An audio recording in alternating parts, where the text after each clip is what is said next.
What's up, dudes? Welcome back to another episode of Rhomas Men's Team. Pretty simple. We are a group of guys helping each other make progress towards each other's goals. If you're new to the channel, awesome and welcome. If you want to help support the channel and join our pro team, head over to rhomasteam.com/pro, where you can contribute to us on a donation basis. We also give you access to exclusive content, mastermind groups, etc., etc. So anyway, hope you enjoy this episode, and we'll see you on the team.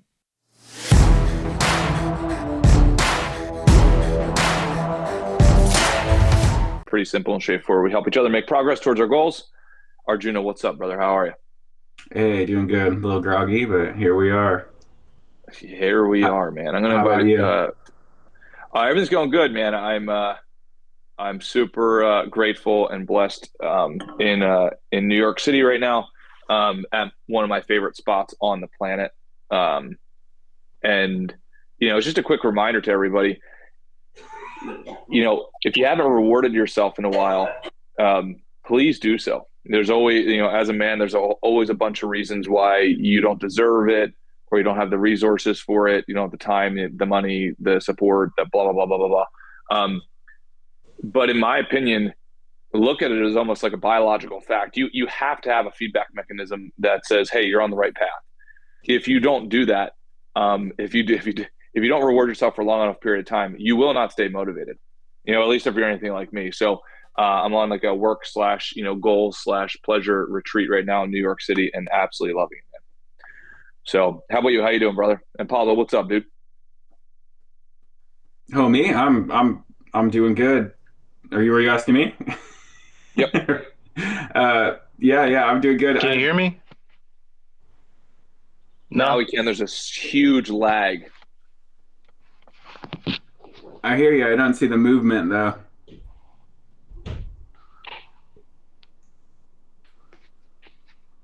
All right, I think you're all good. So Arjuna, sorry to cut you off, brother. Oh, no worries. Yeah, I'd say rewarding yourself is very important. I'm a squirrel brain, so I'm always go, go, go, go, go, go. So like, if I'm not giving myself a little reward every now and again, like sometimes, honestly, I think that's why I get sick, is because I think the universe sometimes forces my hand and it's like, yo, slow down. And sometimes I feel like that's just because my energy levels are always up here. And just slow down, give yourself some credit for where, the work you've done, and actually be able to like take some time to do the things you appreciate doing. I know we put a lot of pressure on ourselves to keep going here. Yeah, without a doubt.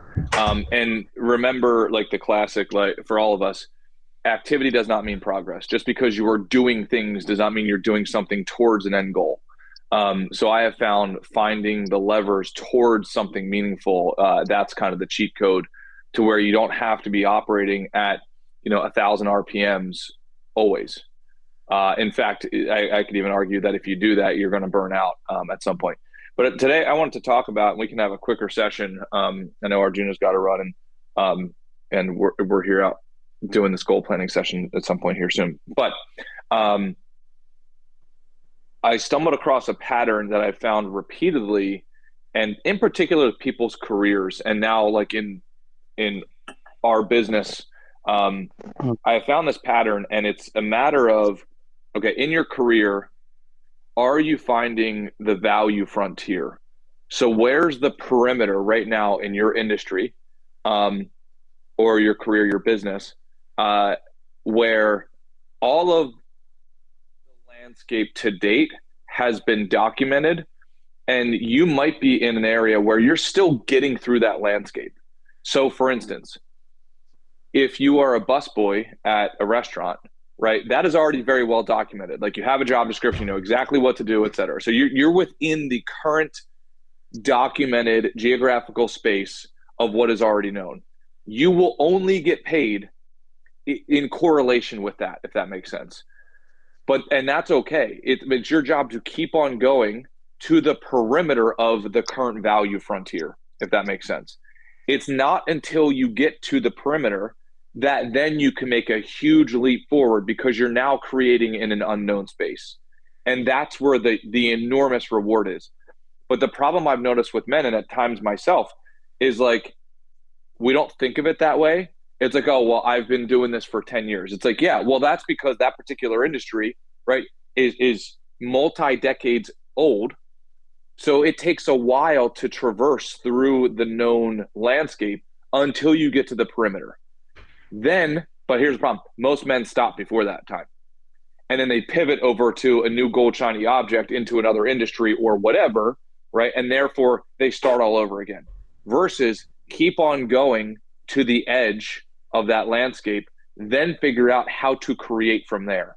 And that's where, in my opinion, basically 97% of the rewards are, because you're now creating new value that did not exist. So I'll pause there. Arjuna, let me throw the ball over to you. What are your thoughts? Yeah, first, yeah, I really appreciate the topic because I find it very relatable. I was actually just talking with my girlfriend about this the other day. Um, so I work at a pizza place, and I kind of got the job on a fluke. I was doing construction, that place imploded, and so I was just looking for work, and so I started doing the job like pantry. So I wasn't necessarily making pizzas or anything like that. I'm just doing like appetizers and whatnot, and that's usually where they start people there. And then they train you up from there. And from there, I've only really been doing like pizza making. And then so there's like the pizza oven, and then there's stretching the dough. And I was just thinking about how I keep myself, I have some level of fear and ambition that keeps me from knowing and understanding the other occupations. So, and what I really, really appreciate about the structure of this particular company and the business owners is like they put a lot of time into going to meetings on how to run a good business. Like they have a really good system set up for the employees to feel valued and even. And so the more valued you are through the way that you learn, the money reflects that. Like you get raises accordingly. And so I was just telling my girlfriend how it's crazy how even in knowing in this structure, how I still have this lack of ambition to master every job, every occupation, and then have the top salary, and then be able to create value on top of that. I think I was telling you a few weeks back how I tried to address a confrontational employee and no one else knew how to deal with it. And then I was in consideration for a raise just for doing that. My boss came to me and said, "Hey, no one else would have the ability to talk to someone when this tension was building. And I want to let you know that when money comes in for a raise, you are the first priority because you interjected in these ways." So it showed me right there that I'm creating value outside of the things that are like, he literally said, you're getting a raise for something that's more valuable than the things that we teach inside of here. That's what you're talking about, right? 100%. Yeah. I mean, the perimeter of that value is okay, I just do my job that I was paid for. But honestly, a lot of times it's not even as glamorous or as extravagant as one might think. It might just be, hey, do your job with an outstanding attitude. Show up on time, right? Like do it, put a little bow on it. Do you know what I mean? So adding that extra little piece can exceed the current value frontier that exists. Pablo, let me throw it over to you. What's your perspective, pal? Can you hear me? Yep. Oh, thank you. Sorry about that. Okay. So I'm a valet, and if I had to try to relate to that question, I'm at the peak of my career with this company right now, and that I'm managing my own account, and by managing I mean it's just me and then sometimes another guy, and I got to this position just because of geography. Like I happen to live closer than anybody else in the company, and so it was a chronic problem trying to staff that one. So I solved that problem for them, and in effect, I got a raise for it because I get to keep all the tips, and that's not usually the case. So, like in a sideways way, I was adding value because I solved a problem. Because that place was nobody wanted to go all the way out there to make just a little, money. It's not worth the gas. So by solving that problem for them, I got myself a little raise, and I got a more of a sense of responsibility because I get to run it how I want. I try to develop relationships with the restaurants that are there, instead of just doing like the bare minimum, because no matter what I do, at another account, I would just be making my hourly. Whereas here, I have like a marginal control over how much money I make. So let me ask you this, Pablo, if you don't mind, and let me know if I'm putting you too much on the hot seat here. And Arjuna, I want to throw it over to you.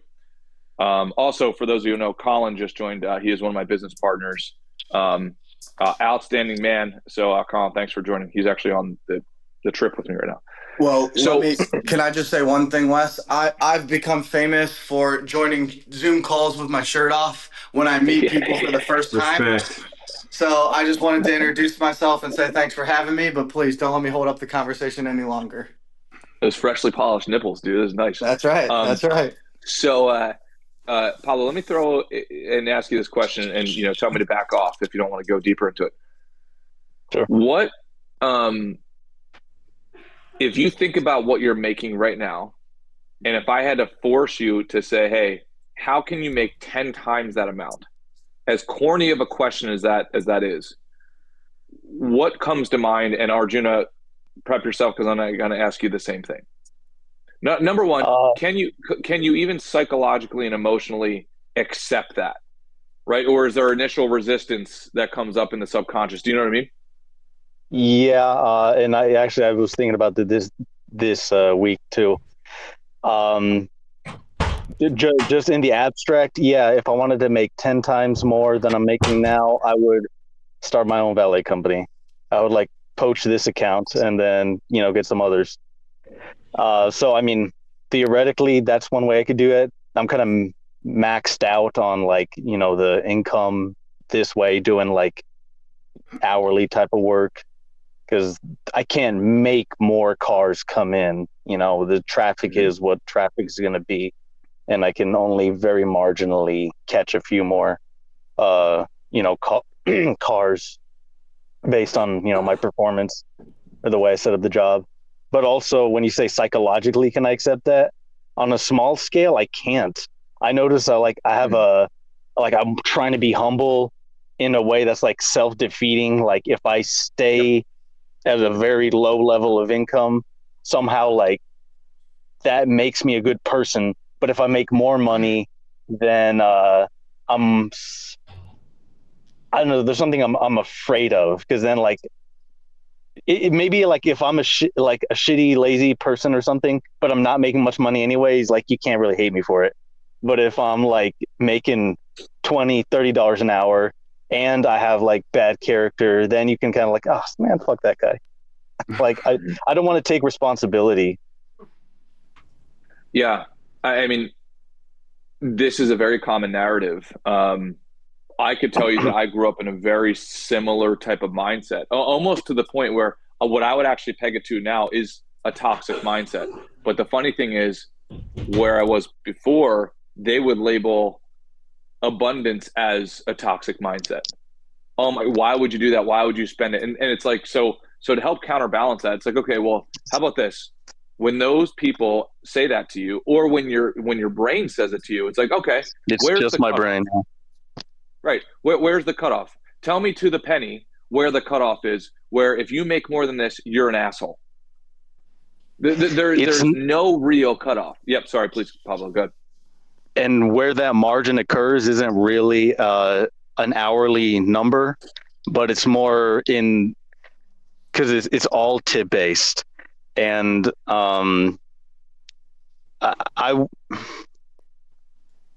I feel like almost apologetic when somebody gives me like a really big tip, and like that's where the where the psychological threshold is, I guess. If you're asking for that, like let's say $30, I start to feel like, oh wow, like I didn't do anything to deserve that. Whereas like $20, that's a lot, but like I'm like okay, I'll take that. Yeah, can I give the other side of it if that's okay?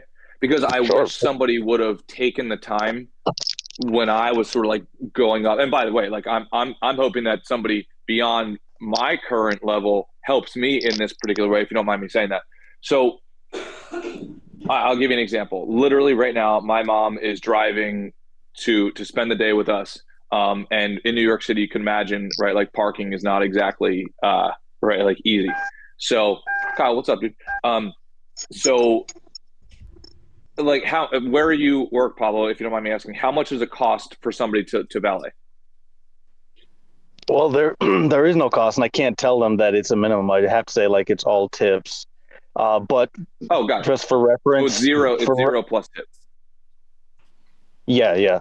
But for reference, like the area I work in is like upper middle class, and just based on what people give without prompting, like $5 is kind of a minimum acceptable tip. Got it. Anything less than that, Got it. I'm like, oh, come on, man. Yeah. So okay. So the baseline is zero plus whatever cherry on top they're willing to give, right? So I will tell Yeah. you this, coming from an actual pragmatic standpoint. I just called the concierge here, said, "Hey, how much does it cost to park?" And then plus tip. So it's $105 just to get like to go and park, and then you have to pay the tip, right? So we went from Mhm. $0 that you're currently where you're at to $100, then plus tip. Does that make sense? So, and Mhm. I could tell you, being on the payer side of that, phenomenally happy to pay it. Because now what that allows me to do is not to spend my time to go and drive around the city to try to find a parking garage, which I do not want to do because my mom's here for a limited amount of time. So getting back to your apologetic nature about like, hey, I'm taking this person's money. It's like, don't do, if you don't mind me saying this, that's not your job to do the emotional and psychological work of the payer. I guarantee you they've already done it, right? Like I've already made the decision. I'm happy to give that money. It is a tremendous value to me. Do you know what I mean? So it's like, dude, you take that money because the person who's paying has already concluded that it's of value. Does that make sense? Mhm. But instead, we're bringing, and I've been here many times, and still, in fact, like, have psychological friction. Um, Colin and I charge for certain things, and I still have this monkey in my brain saying, "Oh my gosh, that's too high." It's the same. It doesn't matter what the number is. It doesn't matter if it's $30, $100, $200, $1,000, etc. There's no limit. It's all in our brain, and I don't mean to sound so like abstract about it, but that's just true. I mean, it's just true. Like there is no ceiling, at least than I can reasonably say. Colin, have you seen a ceiling yet? That was concrete and not inside of your own brain. No, not at all. Yeah, Pablo, just to level, like, I can appreciate where you're coming from. My grandfather, Yeah. the entire time I grew up, said like if anybody was making reasonable money, he thought that they were doing something shady or illegal, and there's no way to get ahead without screwing somebody over. It's not a zero sum game, man. Again, like Wes said, yeah, they've already calculated what their time is worth. Matter of fact, we have a business coach that asked us to do the same thing. And he asked us, hey, calculate what your time is worth. And it's actually a reasonably simple calculation. And if it's easier for them to hand you $20 to valet park the car as opposed to circling the block a few times, that That's what in they're their doing. mind is a huge win. Right. And and by the way, it's not like you dented their car and scratched it on the way. You provided value, right? You did something that they would have otherwise done had to do themselves. So, don't diminish the value you're creating because of. And believe me, man, I have the same head trash. I think that'll be with you all the way up. Whatever rung of the ladder that you're on.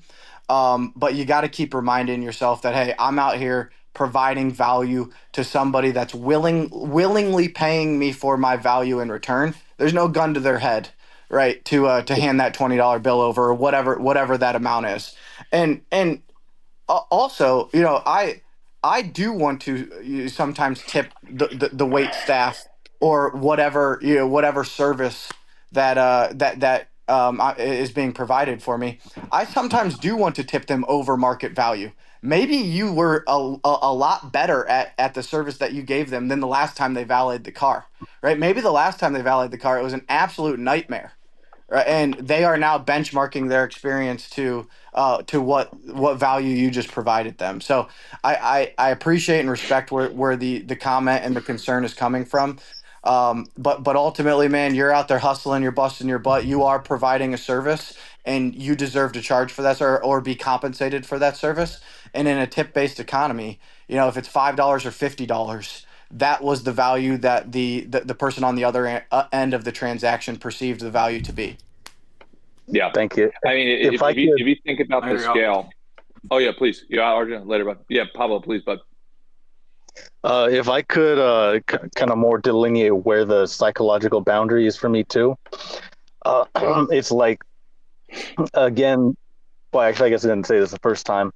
This is the first job where it isn't just I work X amount of hours and I get my hourly rate times however many hours I worked. I can affect what I make, and also it is a little bit of a hustle because like what my job isn't like I'm given explicit permission to do something. I mean, I am the property manager contracted my company who sent me out there to service the account, but like I'm allowed to use a certain strip of this street to park my cars. I put cones out there, and like I gotta fight for them sometimes, and I'm not used to that. Like people like see cones, and you have to consider every possible reason people would interpret that to be, oh, that's saved for me. So I used to go out there and run laws like, hey, sir, no, you can't do this. This is valet parking. That part was really hard for me. Like I was the one having to represent that. Like these are the rules now. I'm sorry that I'm taking away a spot from you, but this is valet parking now, and blah blah blah. Like I'm really not used to doing that, so that could be one reason I have like this whole apologetic disposition. Sure. And I'm not like a natural salesman or whatever, and I'm trying to like incorporate more like a sales mentality into this too. But like maybe you kind of have a picture now of like my really like overly humble, limiting mentality. Mm-hmm. Yeah, and I can completely understand that. And look, I mean, you are escalating your skill set to now deal with more complex and nuanced problems. So if we look, I mean, I just did some rough calculations on a few CEOs that like are in the spotlight, whether it be like Jeff Bezos, Elon Musk, et cetera. So if we are crazy conservative on what they made last year, right? Crazy conservative, $4 million an hour. $4 million an hour. And I think I may even have the numbers wrong. It might even be well north of that. Right. So it's like you are dealing with more complex problems, charge for that. Let the market determine whether or not they can pay for that. But when you just think of a scale, and Pablo, I'll push on you a little bit in a good way, right? Think about what you just said a few like 10 minutes ago. Hey, it'd be crazy. It would be cool if I made, $30 an hour or something like that. Think about that. Now I said this guy and several people made $4 million an hour. That's like hard to even quantify. Patty P, let me throw it over to you. You're just in Coachella, which I'd imagine there's some pretty wealthy people there. What's your perspective on this? It was the land of the influencers. Yeah, I'm sure. Give me a spark notes of what are we talking about again? Going through basically, right, like first of all, paying your dues in whatever industry you're operating in so that you can get to the edge of what I'm calling the value frontier. Learning the entire landscape, whether it be in the music industry or in the valet industry or the finance industry, whatever it is, you have to pay your dues to learn the current amount of documentation, like the playbook that's already been written. Then once you get there, your toes are hanging off of the edge of that frontier. Now you can create additional value and get heavily compensated. So like almost like this hockey stick chart up. So Patty P, is that enough background for you? Yeah. It's kind of like you have to be ready to jump in the like you become a big fish in a small pond. So you have to like go into a bigger pond, and it's pretty scary to do shit like that. For Yep. What I just did, I took this job on like 5 days notice, and then I just got back yesterday and made more money than I've ever made on tour, which is great. But the pressures that kind of come with that, and then like you're always going to learn new stuff each step of the way. So my thing is kind of like, if I can't get too wrapped up in the numbers, I kind of just have to trust the process, or otherwise I'm going to go crazy, or I'm going to like compromise my values to, make extra money, which I've done in the past, and I've like learned from that in the past. So it's just kind of like find the next step and just go to it, and then I think the money kind of follows eventually. Well, let me Ideally, ask you anyway. this. Let me ask you this, because I gave the same question to Pablo.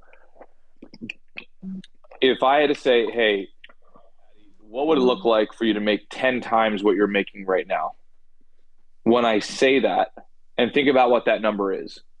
And if you don't mind, if you wouldn't mind sharing what you think that number is, you don't have to do the math, but it's like, hey, what would escape velocity look like? Like, what would be funny money to me, right? Mm. And then as I ask you that, is there any resistance that you have in your brain or your body when I say that?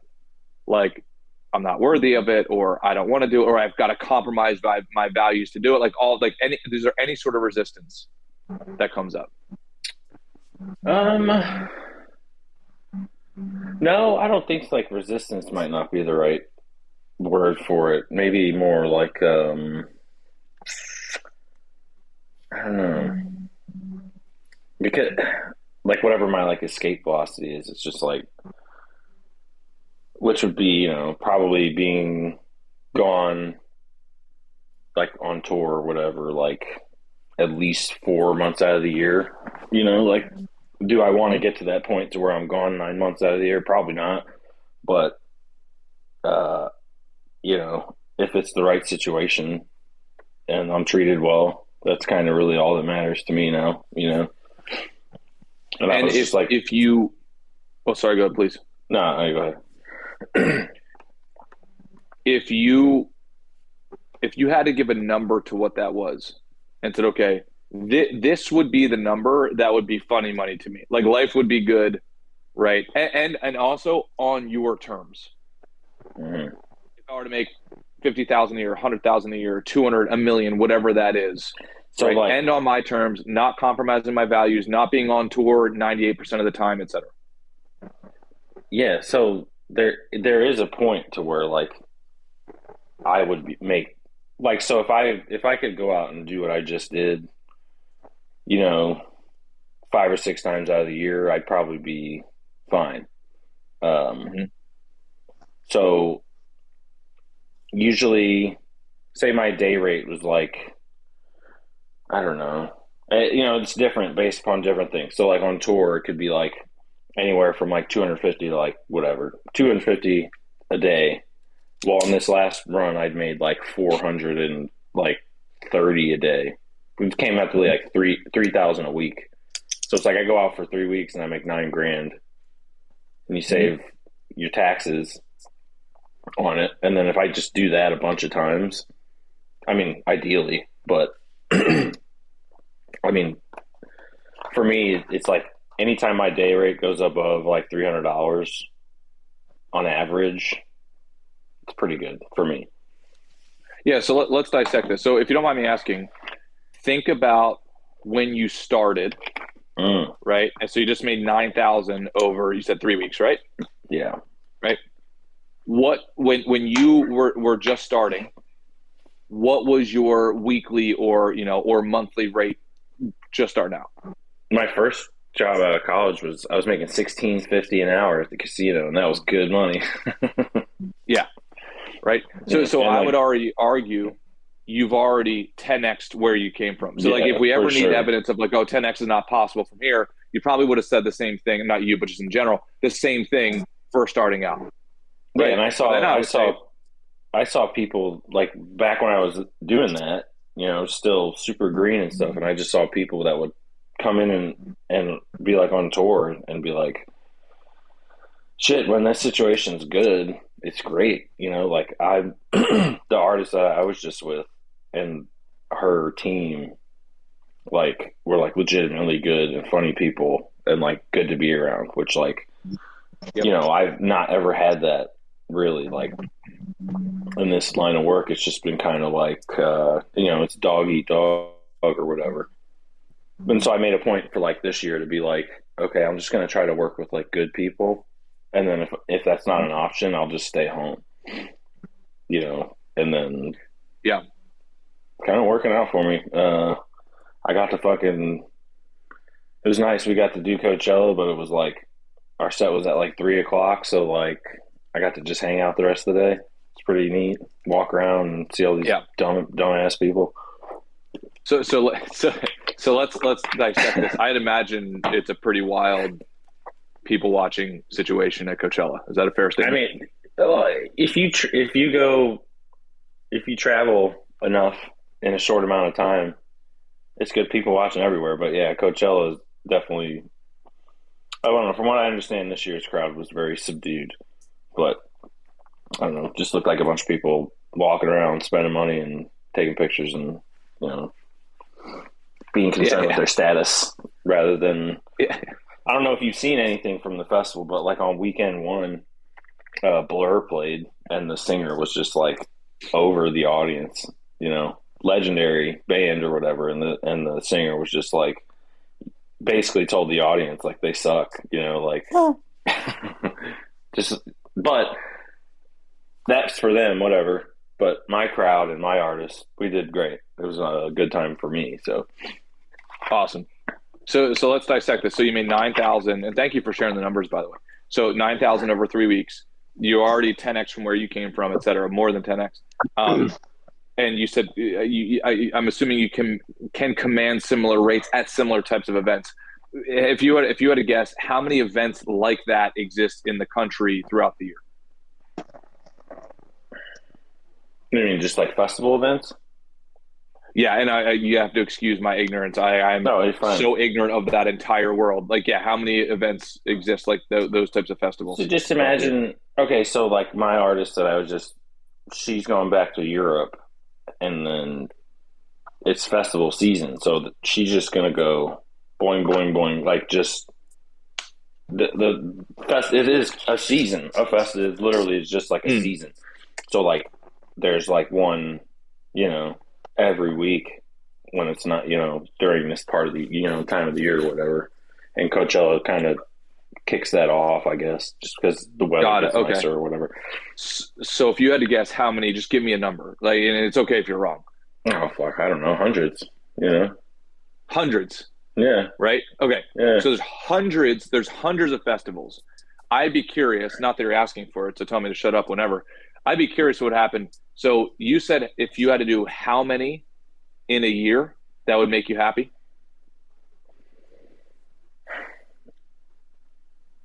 Well, and I don't know, because it's like, it's not just one thing for me. So like in like 2 weeks, so I'm home now, but I'm going back out in 2 weeks, but I'm doing a totally different job. I'm being a drum tech for a Swedish prog band. Okay. Which I'll get paid less, but it's a different job, and I'm trying to like diversify and like, do all that stuff. So my metrics now, I don't know. I don't want to say money's like not important, but it's just like I like to go out and snatch a bag and then reevaluate. And that's kind of like if I get the opportunity to do that, I don't know, 3 to 6 times a year, and then supplement it with because I get a lot of work when I'm at home that pays pretty decently. Yeah. So I'd be curious. So let's assume they're all in a 3-week cycle, right? So you make $9,000 every 3 weeks if you were to get a handful of those, right? Mm-hmm. Fair statement. So if you did 5 of those, you'd make $45,000. Yeah, and that, I mean, for me, that's like exit velocity, because I've made more money each year that I freelance minus COVID, which I probably made good money during COVID because I got unemployment, but I spent it all on drugs and alcohol.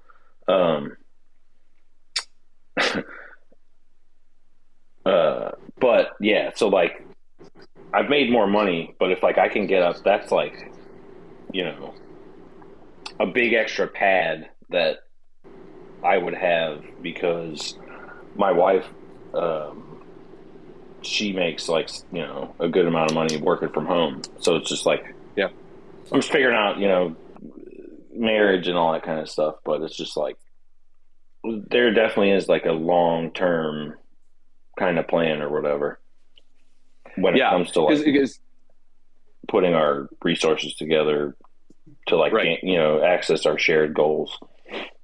Right. No, I completely agree. And because what I'm trying to do is show you, right, the levers here. Like if I were, let's say, investing in your company, again, not that you're asking, but just, as a guy in this circle here, if you're telling me, right, that you made $9,000 in 3 weeks, and you're also telling me that the market exists where there's hundreds of these things, hundreds of events that could potentially pay you in a similar pattern, then all you have to do, if you just need 3 to 5 of those, and I picked the upper end of that 5, which means you would make 45K, which gives you escape velocity, right? Then that means you only have to get, right, like a fraction of those 100.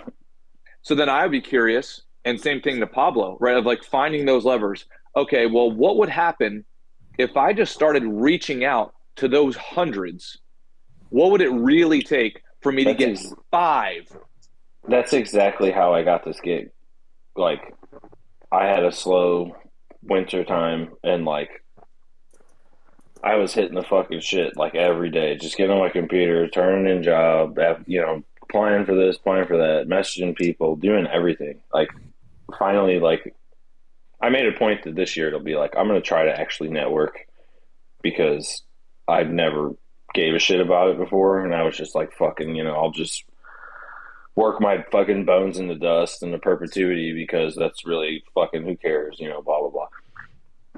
And then this job came out of someone from Instagram who was a sound person, and she reached out to me and was just like, "Hey, you available for this? Here's their number." And then 5 days later, I'm in fucking Toronto. Yep, 100%. And so what I would want all of us to hear, including myself, is like, this is an iterative process. Always, always, always get yourself to the perimeter of value, and then find out where the next lever is. The pond. Right? So hop in the pond, hop in the bigger pond. Exactly. And don't be scared of hopping in that bigger pond, right? So like, can Pablo find the next lever? Can he say, okay, well, maybe I'm tapped out of just working at this valet. Like, how can I start my own? Or can I go over to the more wealthy part of town, right? Like, oftentimes it's nothing on your side. It's just finding a better customer and doing the same stuff, but you find a bigger pool of money, and that's the lever. Patty, I would argue that's exactly what you just did, right? You probably did the same exact stuff that you normally do. You found a better customer who can pay you 5, 8, 9, 10 times as much. Yeah. DJ, I'm imagining Delco Jim. Welcome, brother. Welcome. Delco Jim. I'd imagine. Yeah. Delco Jim, can you hear us, bro? You might not be able to hear us. Logan, let me throw it over to you, because I'm pretty sure your background is in sales. Let me know if I'm wrong on that. That's definitely right. Minus a few Colts sprinkled in there, if my memory also serves me correctly. Does this conversation of leverage, like, actually, you know what? I want to put a little twist on this. If you were in Patty P's shoes or in Pablo's shoes, do you feel like you could instantly increase earnings potential because of your sales background, making some more calls, sending out some more emails, etc.? So I think there's an interesting there's an interesting thing with sales stuff. So I think to me, one of the big things is when we're in this weird age where we're at right now, where it's just like mass marketing. You can send out 100 million emails, you're going to get 1 million that convert, and then you're going to be a millionaire. I heard this line one time that was is always in the back of my head, where it's like, you're 2,000 cold calls away from being a millionaire. And I kind of think that there's something in that's true. And it's just like having the endurance to go through and keep calling and keep picking up the phone and keep sending that next email. Or like I actually started in sales as like a fundraiser. So they literally put me on a street corner and were just like, go get 10 credit cards today. So that was how my path into this started. I think that there's a thing where whenever you're trying to sell a product, there are mechanisms that it's critical to learn how to do. And I think that I work with startup companies. So one of the things that I've seen is like, you'll see these engineers be like, I have the greatest idea. And it's just this dude who's like, I built an app, and then he has no idea how to engage with that and get that in front of people. I think that learning how to sell what you're doing, and that includes positioning it. So kind of to your point, Wes, in terms of, it's easier to sell one thing for $10,000 than 1,000 things for $10. You know what I mean? And it's just like, 100%. there is that balance that you have to have in what you're doing. And like, I think that finding the ideal product market fit for what you're selling is, it's really important. And then there's the component of it that it's just a function of volume, where it's just like, if you talk to enough people, if you get in front of enough people, if what you're selling has value and you believe in that, and that's been demonstrated to you, and you understand that, and you can convey that, you'll find the person who believes that too. And I think the problem with sales stuff is you get the worst, how do you put it? You get the worst rep in terms of like talking people. You're not talking people into anything. You're giving them what they need, and they're paying you a lot because you found them. You know what I mean? So you're paid for the journey, not for the sale. And like, for me, that's always been how I've thought about that. Right. And it's just like, you're fighting through 99% of the thing to get to that 1% of the thing. And then you're there, and then it works. And like, it's not just like, oh, they signed a thing. It's like, there's a whole path through that. But yeah. Right. Sorry, that was 100%. No, 100%. I mean, and right, like, one of the things I love about this group is just being fully candid. And so the number that I'm about to ask Colin is not for me to sound like a jerk at all. It's almost like the anti-guru conversation, but to prove a point and say, like, for anybody who's hesitant to ask for money out there in exchange for real value, right? That's a key part. Like, in exchange for real value, and in my opinion, always produce 10 times more value than you charge for it. And I don't mean that as some bullshit phrase. I mean that sincerely. Like, have that be the intention. So I started out, I actually told Colin this yesterday. I started out, I sold toys and candy bars when I was a kid. And then that graduated into other stuff, eventually landscaping and blah, blah, blah, blah, blah. Colin, so candy bars back then would cost $1.50. That's how much I would sell them for. Colin, if you don't mind sharing, what do we now sell our baseline services for?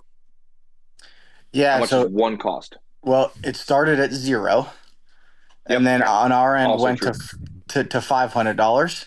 Then it went to $2,500, and now it's doubled again. So $5,000 for a planning fee for a client.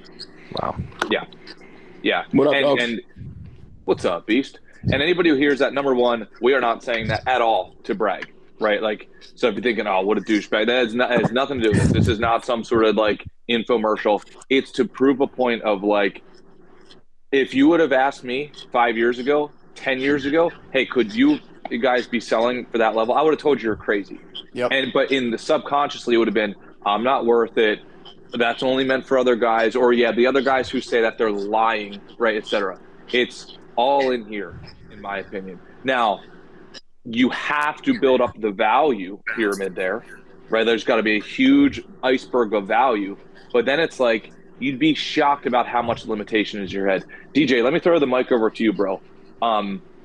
Number one, how's your career going? Number two, have you noticed the same trajectory where you start off at not even zero, you start off at negative, and then to get to the next level, oftentimes it's just the head trash inside of your skull? Yeah, I mean, when I first started doing this, it felt like I was just hemorrhaging money, chasing something that felt like unattainable. But like, the longer I did it and the more I worked, the more shit, came my way. And now it's like, I'm like going on tour and shit. Like, I'm traveling around the country, getting a lot of spots. It's just powering through, you know what I mean? Just suffering through the lows, you know what I mean? I had like a bunch of shit happen. Like there were times I wanted to quit. Like I literally went through facial paralysis. I wanted to quit then. I got, I lost my job and I had all this shit and I fucking had no money. I wanted to quit then. And then, like I recently, my mother passed away, like, and, I live at home still, just saving money and shit. But like, I lost my mom. I wanted to fucking stop then. And like, just every time something comes up, I just keep pushing and going. And I always reap the rewards of it. I haven't been, burned at all by being persistent. So that's the one thing. And like, this is the first time that I've ever done something that I've committed to. This is the first thing that I've ever stuck through my entire life. You know what I mean? I've always lost interest in stuff when it got hard. You know what I mean? So that's just been my entire life up until this one thing that I've really loved so far. So it's a process, and I don't know if I'm going to, quote unquote, make it. But I'm going to try. And, for right now, like, I'm doing all right. Like I'm surviving off of it for the time being. I'd rather thrive, but surviving is pretty sick. Like being able to pay bills with this thing I love. So it's like, and it's just, 3 years. It took 3 years to get to a point where I can reliably, look at my schedule and actually start to budget. That's a huge thing for me, being able to budget and being financially literate, because I come from a long line of people that never knew anything about saving money or just in general budgeting, time management, all of that shit, travel expenses, all of that. So I'm like the first person in my family to have to do all of these things, and I'm enjoying learning. And that's like the thing about it that's so cool, is that I learn every day. That's what I didn't get a formal education. I never went to college, but like I'm learning every day, out here doing stand-up. So it's really cool. And let me ask you this, Delco Jim, if you think about what you're making now, or like, let's say your most recent tour, or let's even say even better, your highest paid tour or show, and think about what you first started making, how many times more are you making now than you were then, if you don't mind sharing? You don't have to say the number, but like how many multiples more? 1,000 times. Yeah. So 3 years to make 1,000 times more. Right. This is why I keep on telling people, including myself, by the way, of like, although it sounds big to say, hey, get 10 times bigger, we automatically say, oh, that's not possible. Delco Jim, right, saying he'd make 1,000 times more. And by the way, I believe him. And also, right, like I've got clients where I literally know their financials and it's the same thing. So we often think, oh, it's this impossible thing. And now I'm not saying it happens overnight, but 3 years, like Delco Jim, if I would say, hey man, all you have to do is take 3 years and you will 1,000x the return, what is the obvious answer you have said?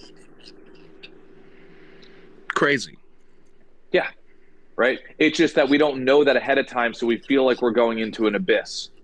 And then we stop before we get to the edge of like where the real results are. And then we pivot over to something else. We have a pity party. We tell ourselves we're not worth it, or we say that's only for other people, not me. Versus like, what if you just stuck with it, something that you were into, and you kept on going through, and then you expanded on the value? Phil, let me throw it over to you, brother. What comes up for you, man? Yo, hope you guys can hear me. I'm in the same bad connection, but so actually exactly what you're just saying, Wes, is what I'm like failing to commit myself to every day, because like trying to keep it short here. I released a game in November. It sold a lot better than I expected, but it made like $10,000 or whatever. And now, like almost every game, like everyone says, the sales have dropped off literally to zero. I make almost $0 every day. So basically, I've been constantly trying to think like I have this new idea of the next game I want to make that I'm really excited about, and I cannot get myself to commit to one or the other. It's either stop working on this game and work on the other one, or keep working on keep adding new stuff to this game and hope that increases the sales, because like it seems like it was popular enough that it basically seems like it was somewhat popular, but it never reached any kind of like critical mass. Like there's almost the people on YouTube who've made videos about my game have like 400,000 views, which feels like a lot to me. I don't really know, but there's only like 5 of those people. There's not like 100 people making videos about my game or whatever. So it just feels like basically it feels like I never reached like it feels like almost no one ever became aware of my game for whatever reason. So I'm just like in this place where I'm like, you know, it's a big time commitment either way. It's like months of work either way to work on a new game that maybe that game won't sell at all either. You know, these things are very like, it's like gambling. It's really hard to predict. So I don't know. It's just really frustrating that I can't commit to it. Like I'm just frustrated with myself that I can't commit to it. I don't know. I really want, like the decision is basically also like, am I going to be angry at myself if I just drop this game and be like, it could have been bigger, it could have been cooler, more people could have known about it if I would have kept working on it. And a friend of mine on a guy I know on Twitter just recently said he sold more money. He kept working on his game and he just actually put out a big update. And he just recently said on Twitter, he said he sold more copies in the last 6 days than he sold in the first month of sales. Because he just put it in, he thinks that you know, it's hard to know why. But he thinks it's just because he kept putting out updates, and he just recently put out a big update. So, you know, but also people say some people say the opposite. You know, some people be like, yeah, I kept updating my game and it never went anywhere. So, you know, that's just where I'm stuck at right now, and yeah. Do you mind if I comment on that, Phil? Yeah. So not knowing anything about the gaming industry, quite obviously, I think there's a distinction there that I think I know about your story and your product, which is, I think for the people who say the opposite of like, hey, I've worked on this forever and it's not worked, I think where your story is a bit different is the distinction is you've already tested the market and the market has shown approval. Do you know what I mean? So like, for what it's worth, if I were in your shoes, not that this is advice, but if I were in your shoes, I would very likely quadruple down on the already beta tested, like market tested, you know, activity, and then iterate from there. Do you know what I mean? Yeah. Because I don't know if Delco Jim, maybe if you don't mind commenting on that, like it's like how many times do you have to iterate on your set or your jokes to where okay, now it's max velocity, max market. Do you know what I mean?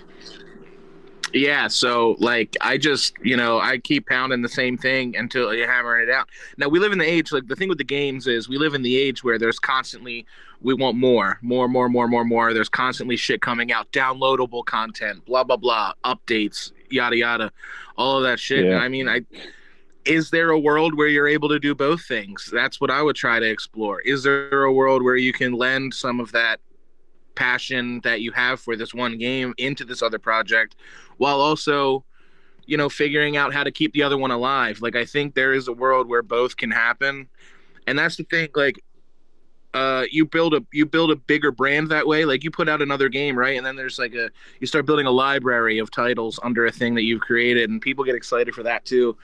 Like it's just so much you could do, you know. Like people like like my buddies, they still play Skate 3. That's an old fucking game, dude, and they're constantly, you know, doing shit for it. So it's like, I the video game thing is so fascinating because it's just it's such a huge market, and like you see how like some people like the Fortnite is a free game, right?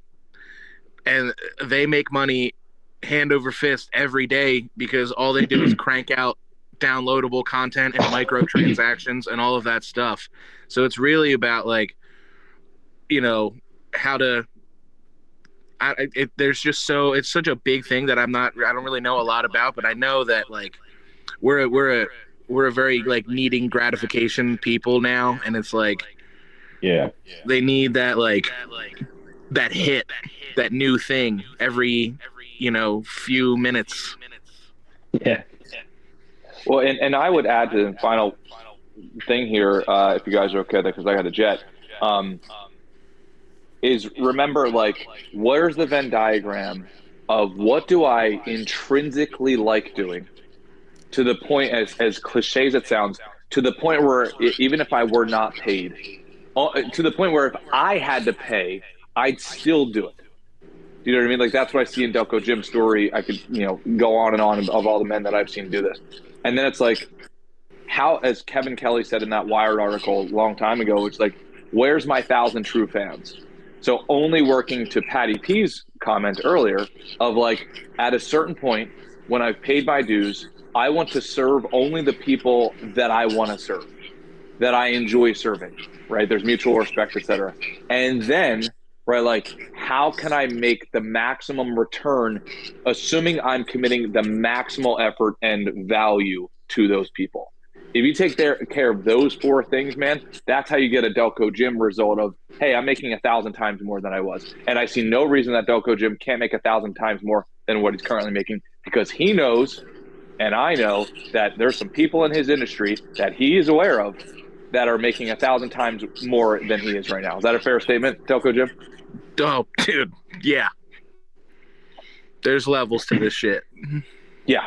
So play the game that you can play in perpetuity, and serve the people that you want to serve in perpetuity. And then, yeah, you have to come to these forks in the road like Phil's coming to, of like, hey, do I stop working on this and work? And that's just the curse of a creator, and it just requires judgment. The answer today might be different than the answer tomorrow, but like, never stop chopping wood and trying to produce value for others.